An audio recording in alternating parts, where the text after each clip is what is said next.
नमस्कार, आप देख रहे हैं न्यूज़ वन इंडिया। मैं हूं आपके साथ रितु तोमर। तो आज महाराष्ट्र में सबसे पहले बात करेंगे मुंबई की। कैबिनेट मंत्री धनंजय मुंडे पर लगे रेप के आरोप। धनंजय मुंडे पर रेप के आरोपों के बाद शरद पवार ने कहा कि धनंजय मुंडे पर ये जो गंभीर आरोप लगे हैं उससे पार्टी जल्द एक्शन लेने वाली है। तो धनंजय मुंडे पर रेप के गंभीर आरोप लगे हैं, शरद पवार ने कहा, और ये भी कहा कि पार्टी जल्द ही इस पर एक्शन भी लेगी। मुंडे काल मला स्वतः भेटले आणि मला भेटून एकंदर त्यांच्या संबंधीची जी काही आरोपाची किंवा जी स्थिती आहे याची सविस्तर माहिती त्यांनी मला दिली। त्यांच्या माहितीच्यानुसार त्यांचे काही व्यक्तींशी संबंध होते घनिष्ठ आणि त्या संबंधातून काही तक्रारी झाल्या। पोलीस स्टेशनमध्ये त्यांच्याबद्दलची एक तक्रार ही आली आणि त्यासंबंधीची आता चौकशीची प्रक्रिया सुरू झालेली असेल। हे प्रकरण असं होईल आणि व्यक्तिगत हल्ले होतील याचा अंदाज त्यांना असावा, म्हणून त्यांनी हायकोर्टात यापूर्वीच जाऊन आपली भूमिका मांडली किंवा काय त्यांचं म्हणणं असेल ते मांडलं असावं आणि कोर्टाचा एक प्रकारचा एक आदेश हा त्यांनी प्राप्त करून घेतलेला होता। तो हायकोर्टाचा आदेश होता आणि त्यामुळे त्याच्या आणखीन काही भाष्य करण्याचं कारण आहे। मुंडे काल मला स्वतः भेटले आणि मला भेटून एकंदर त्यांच्या संबंधीची जी काही आरोपाची किंवा जी स्थिती आहे याची सविस्तर माहिती त्यांनी मला दिली। त्यांच्या माहितीच्यानुसार त्यांचे काही व्यक्तींशी संबंध होते घनिष्ठ आणि त्या संबंधातून काही तक्रारी झाल्या। पोलीस स्टेशनमध्ये त्यांच्याबद्दलची एक तक्रार ही आली आणि त्यासंबंधीची आता चौकशीची प्रक्रिया सुरू झालेली असेल। हे प्रकरण असं होईल आणि व्यक्तिगत हल्ले होतील याचा अंदाज त्यांना असावा, म्हणून त्यांनी हायकोर्टात यापूर्वीच जाऊन आपली भूमिका मांडली किंवा काय त्यांचं म्हणणं असेल मांडलं असावं आणि कोर्टाचा एक प्रकारचा एक आदेश हा त्यांनी प्राप्त करून घेतलेला होता। तो हायकोर्टाचा आदेश होता आणि त्यामुळे त्याच्या आणखीन काही भाष्य करण्याचं कारण आहे। मुंडे काल मला स्वतः भेटले।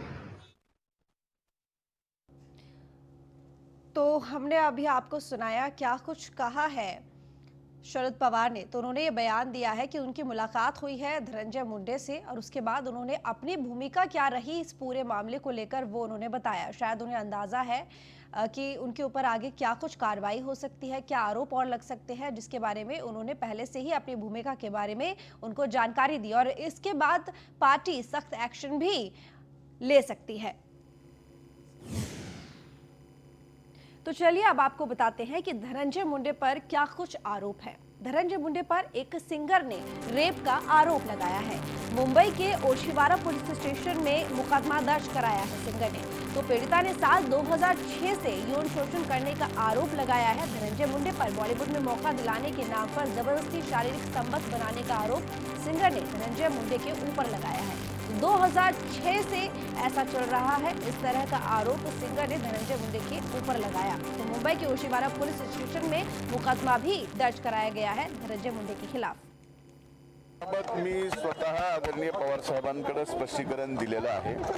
या सर्व विषयाच्या बाबतीमध्ये काल सकाळी साहेबांची वेळ घेऊन इतंभूत साहेबांना सविस्तर माहिती दिलेली आहे आणि माझं व्यक्तिगत जे म्हणणं आहे ते स्वतः काल मी प्रेस नोट तुरंत रिजाइन करना चाहिए, उनकी मंत्रिमंडल से हकालपट्टी होनी चाहिए और साथ में रेणु शर्मा की एफआईआर रजिस्टर्ड करके उसके ऊपर कार्रवाई तुरंत। सबसे पहले तो मैं आपको ये बताना चाहता हूं कि पिछले 4 दिन से हम लोगों ने कंप्लेंट करके रखा है, लेकिन ओशिवारा पुलिस स्टेशन इसके ऊपर कोई कॉग्नाइजेंस नहीं ले रहा है। हम लोगों को बहुत निराशा मिली है ओशिवारा पुलिस स्टेशन के माध्यम से। दूसरा, जब हमने इन्वर्ट जो है सारे हायर अथॉरिटीज़ में किया कंप्लेंट का, उसके बाद माननीय मंत्री जी ने एक खुलासा किया है जिसमें वो हमारे क्लाइंट के ऊपर एक बदनामी वाला स्टेटमेंट दे रहे हैं कि उनको ब्लैकमेल करी और उनकी इज्जत को उछालने के लिए केस कर रही है। तो मैं सबसे पहले ये स्पष्ट कर देना चाहता हूँ कि हमारी क्लाइंट आज भी पेइंग गेस्ट के रूम में रहती है, जिसका 10,000, 12,000, 15,000 रुपये भाड़ा है। आज ना तो उसके पास कोई 4 व्हीलर है, ना तो कोई 2 व्हीलर है, ना तो कोई उसकी खुद की प्रॉपर्टी है, ना तो खुद का घर है। अगर कोई महिला ऐसा किसी के साथ एक्सटॉर्शन करेगी, जिस तरह मंत्री जी ने झूठा आरोप लगाया है कि करोड़ों रुपए का हमको ब्लैकमेल किया गया है, तो वो महिला इस तरह नहीं रहेगी। अभी वो अंदर एसीपी ऑफिस में गई है, आएगी तो आप लोग देखिएगा कि अभी उसको खाने के लाले पड़े हैं। पिछले 2-3 महीने से वो अपना ऑर्नामेंट्स बेच करके और अपना किसी तरह गुजारा कर रही है।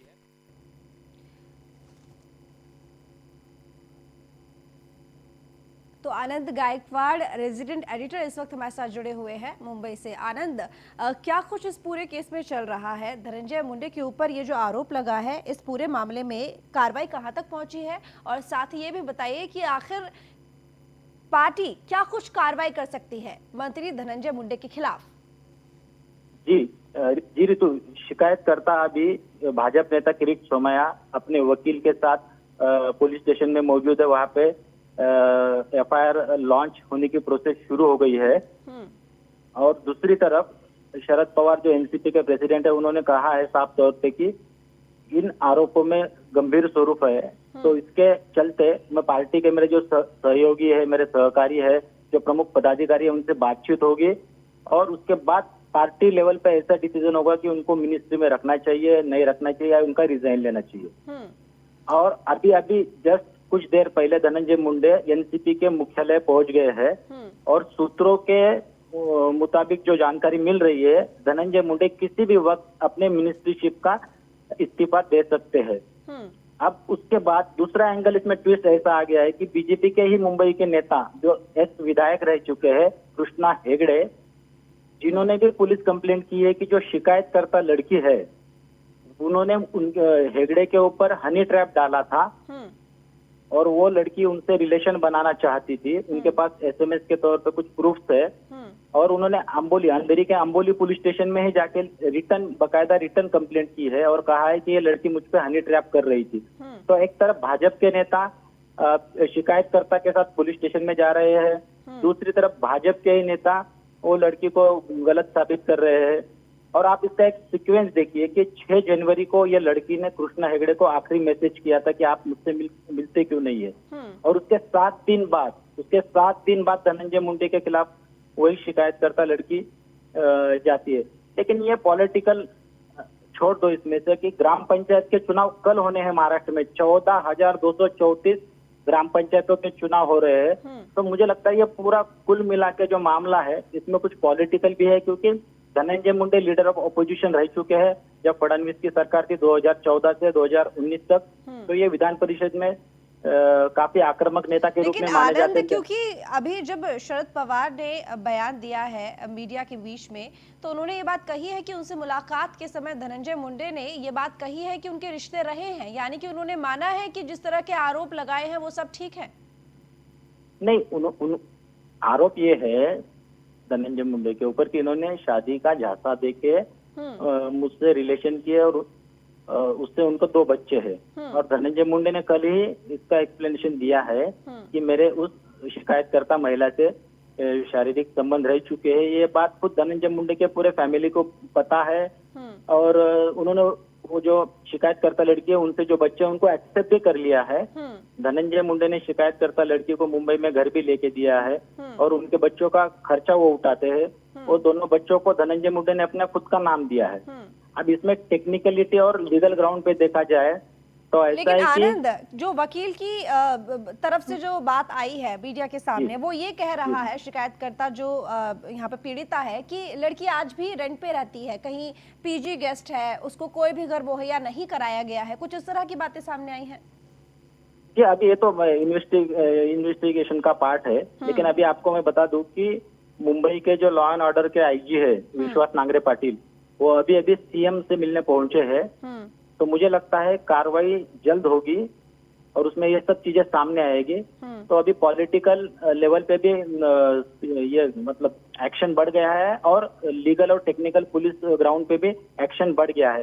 तो कुछ समय में पता चल जाएगा कि धनंजय मुंडे रिजाइन करते हैं या नहीं करते हैं। अभी यही मसला है कि वो रिजाइन करेंगे नहीं करेंगे। यानी कि लेकिन पार्टी तो कोई ना कोई एक्शन खुद लेगी अगर वो खुद भी रिजाइन नहीं करेंगे तो।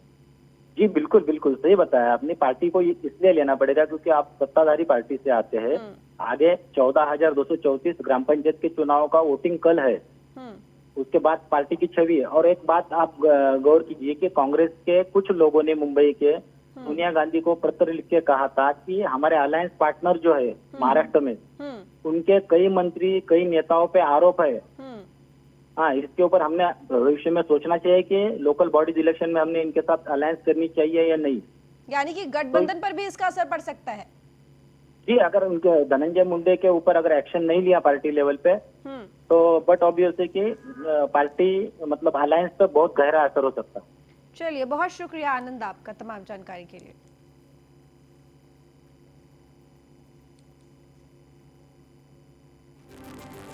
तो खतरे में है महाराष्ट्र के मंत्री धनंजय मुंडे की कुर्सी।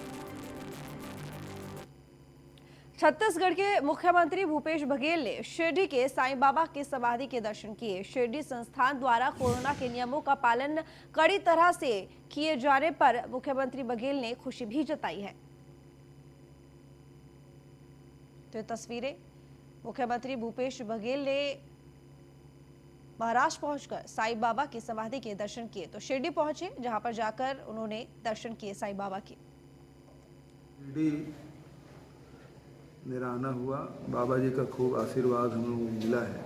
यहाँ साईं बाबा संस्थान के द्वारा भी उस प्रोटोकॉल का पालन किया जा रहा है और अभी 2 महीने में लगभग 8.5 लाख लोग दर्शन कर चुके हैं।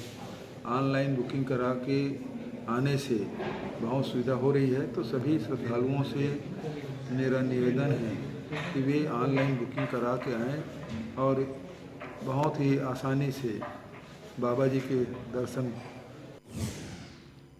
तो वहीं महाराष्ट्र के 34 जिलों के 14,234 ग्राम पंचायतों में आगामी 15 जनवरी से पंचायत चुनाव होने जा रहे हैं। चुनाव से पहले चुनाव आयोग को ऐसी शिकायत मिली है कि कुछ ग्राम पंचायत में सरपंच पद के लिए बोली लगाई जा रही है। सरपंच पद की नीलामी का मामला संज्ञान में आने के बाद अब राज्य चुनाव आयुक्त ने सोमवार को सभी जिलाधिकारियों से रिपोर्ट तलब करते हुए 2 ग्राम पंचायतों को चुनाव रद्द करने का फैसला किया है। सरपंच पद की नीलामी का ये मामला तब सामने आया जब नासिक के उमराड़े गांव में सरपंच पद के लिए 2 करोड़ 42 लाख रुपए तक बोली लगाई गई। नासिक के उमराड़े गांव की तरह ही उत्तर महाराष्ट्र के नंदुरबार जिले के खोड़ामली गांव में भी सरपंच पद की नीलामी का मामला भी सामने आया। और इस पूरे मामले की खास बात यह है कि नीलामी की इस प्रक्रिया को किसी भी तरह से गुप्त नहीं रखा गया था। नीलामी की इस पूरी प्रक्रिया को श्री रामेश्वर महाराज मंदिर प्रांगण में संपन्न किया गया, जिसका वीडियो सोशल मीडिया पर भी वायरल हो गया। कुछ लोगों ने लोगों को मतदाताओं के साथ ये वादा किया था कि अगर वो उनको अनअपोज चुन के दे देंगे तो एक कुछ रकम वो इस मंदिर के लिए खर्च करेंगे। इस तरीके का कोई प्रलोभन देना मतदाताओं को ये एक अपराध माना जाता है। तो हमने ये सब अहवाल जो था वो चुनाव आयोग को भेजा था। चुनाव आयोग ने उसकी तहकीकात की और उसके बाद चुनाव आयोग ने ये ऑर्डर पारित किया है कि वो पूरी चुनावी प्रक्रिया रद्द की गई है और उस ग्राम पंचायत का अलग से चुनाव आयोग निर्देशित करेगी, तब लिया जाएगा। कुछ वहीं रायगढ़ में कोरोना की वैक्सीन पहुंच गई है। वैक्सीनेशन को लेकर हमारे संवाददाता धर्मशील सावंत ने जिला स्वास्थ्य अधिकारी डॉक्टर सुधाकर बोरे से खास बातचीत की।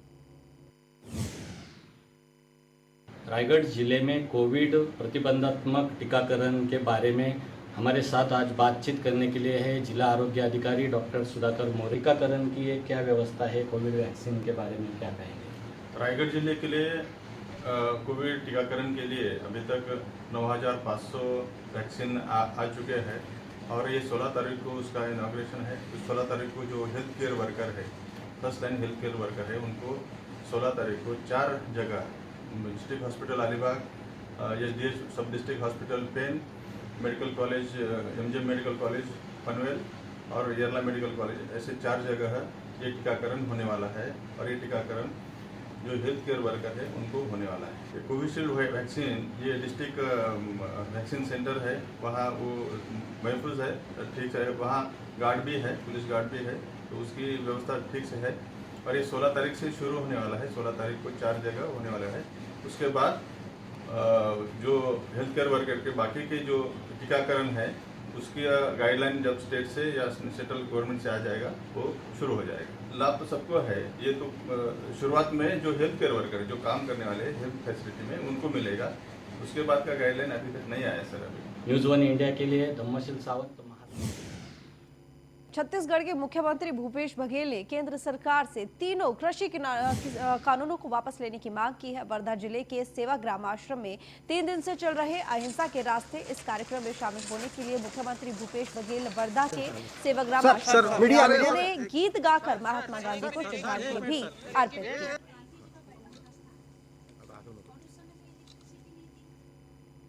कानून जिसके लिए बनाया जा रहा है उसको स्वीकार नहीं है तो कानून वापस ले लेंगे। ये दरअसल में पूंजीपतियों के लिए बनाया गया कानून है। अभी तक के ये लोग जितने भी उद्योग हैं उसको बेचने का काम किए, फिर रेलवे स्टेशन बेचने का काम किए, एयरपोर्ट बेचने का काम किए। अब निगाह किसानों की ज़मीन पर है और किसान समझ चुके हैं और इस कारण से आज देख लीजिए 1.5 महीने से ऊपर हो गया उनके आंदोलन और सुप्रीम कोर्ट ने भी कहा कि इसको रोका जाए। तो भारत सरकार को चाहिए कि ये वहीं महाराष्ट्र में ग्राम पंचायत चुनावों को लेकर 15 जनवरी को मतदान किया जाएगा। चुनावों में बीजेपी केंद्र सरकार और पिछली फडणवीस सरकार में किए गए कामों को लेकर प्रचार कर रही है।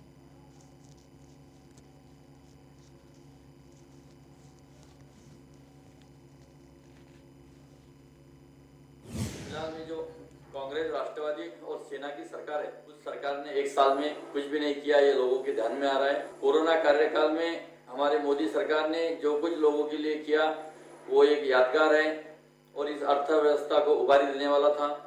देवेंद्र जी के सरकार ने जलयुक्त शिवार रो, बिजली के लिए काम रो और हर समाज के घटक के लिए जो काम किया, किसान विधेयक रो या उज्ज्वला योजना रो, प्रधानमंत्री आवास योजना रो या केंद्र के सरकार ने जो जो कुछ काम किए हैं वह निश्चित ही समाज के हर घटक के लिए विकास में लाने के लिए उनके लिए उपयुक्त है।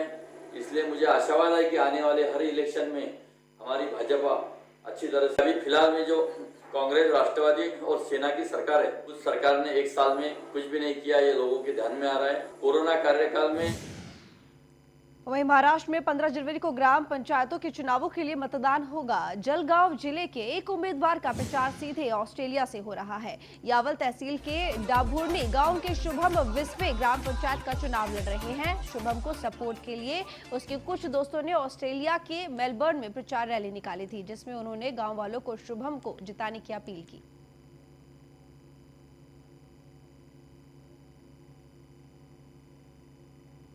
यहाँ की जो लोगों से की समस्या है, जैसे कि रोड्स हो, ड्रेनेज लाइन का इनका प्रॉब्लम है, स्ट्रीट लाइट्स इनके पास प्रॉपर नहीं है, तो मुझे लगता है कि मैंने 4 साल डिग्री में जो पढ़ा है सिविल इंजीनियरिंग में, वो यहाँ पे मैं अच्छी तरह से इम्प्लीमेंटेशन कर सकता हूँ मेरे वार्ड में। इसे और लोगों को भी मेरे ऊपर भरोसा है कि मैं ये काम उनको करके दिखाऊंगा और मुझे पूरी तरीके से भरोसा है मेरे वार्ड की जनता के ऊपर कि वो अच्छे मार्जिन से मुझे इस इलेक्शन में जिता देंगे। ठाणे के पास उल्लासनगर में जमीन विवाद को लेकर महिला ने एक शख्स की जमकर पिटाई की। पिटाई का वीडियो सोशल मीडिया पर जमकर वायरल हो रहा है। पीड़ित ने बताया कि आरोपी स्कूल की जमीन पर कब्जा करने जा रहे थे, जिसका विरोध करने पर आरोपियों ने मारपीट की। वहीं पुलिस ने टीम ओमी कलानी के 4 लोग और महिला के खिलाफ मामला दर्ज कर जांच शुरू कर दी है।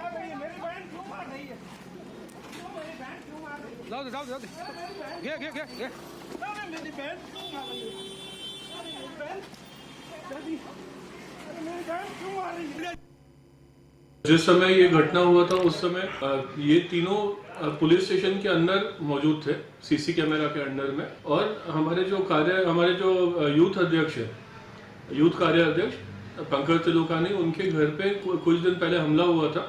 उसी के इन्वेस्टिगेशन के सिलसिले में ये तीनों वहीं बैठे हुए थे जिस वक्त ये इंसिडेंट हुआ था। तो ये जो आरोप है एकदम झूठा है और इसमें हमारे किसी भी कोई आदमी का कोई लेना देना नहीं। समाज को बताना चाहता हूँ कि टीओके का अस्तित्व क्या है।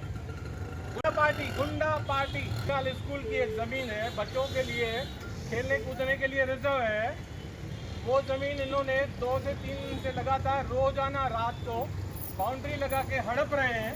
हमने उनको रोका, पुलिस प्रशासन ने मदद की, एसीपी साहब खुद आए, उन्होंने उनका काम बंद करवाया और आज हमारी यहाँ मीटिंग हुई। शाम को 5 बजे के लिए सीनियर साहब और एसीपी साहब के ऑफिस में मीटिंग है। वो निर्णय हुआ कि मीटिंग में डिसीजन लिया जाएगा। उसके बाद मैंने एसीपी साहब को बोला, साहब बाहर इन लोगों की फील्डिंग लगी हुई है मुझे मारने के लिए। बोला साहब आपको कुछ नहीं होएगा, सीनियर साहब ने कमिटमेंट किया। उसके बाद में अभी जैसा बाहर आया, गाड़ी चालू किया, मुझे टीओके के कुछ लड़कियां बुलाई, लड़के लोग उनके जो फंटस लेके घूमते हैं, ये जो गुंडागर्दी टीओके की चलती है, उन्होंने मुझे इस तरह से मारा है, ये मेरा ब्लड निकल रहा है। समाज को तो वहीं अपनी गर्लफ्रेंड को घुमाने के लिए वाहनों की चोरी करने वाले 2 नाबालिग चोरों को मुंबई के दहीसर पुलिस ने गिरफ्तार किया है। पुलिस ने दोनों के पास से 47 चोरी के वाहन जब्त किए हैं। दोनों नाबालिग चोर वाहनों को चुराकर अपनी गर्लफ्रेंड्स को घुमाते थे, जहां पर गाड़ियों का तेल और गैस खत्म हो जाने पर गाड़ियों को छोड़कर चले जाते थे।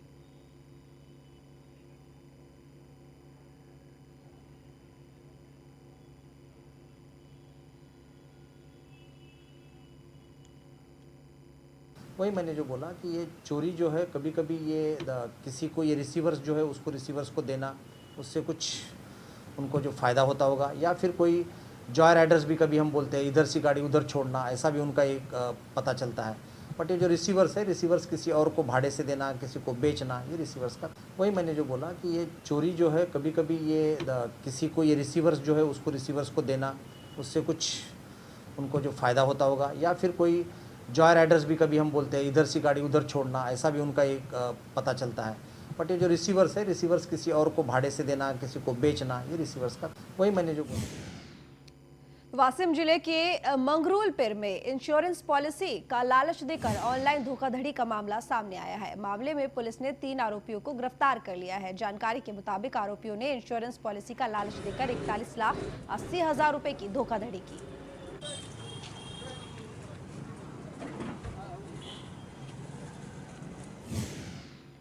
तो फिलहाल इस बुलेटिन में इतना ही। देखते रहिए न्यूज़ फॉर इंडिया।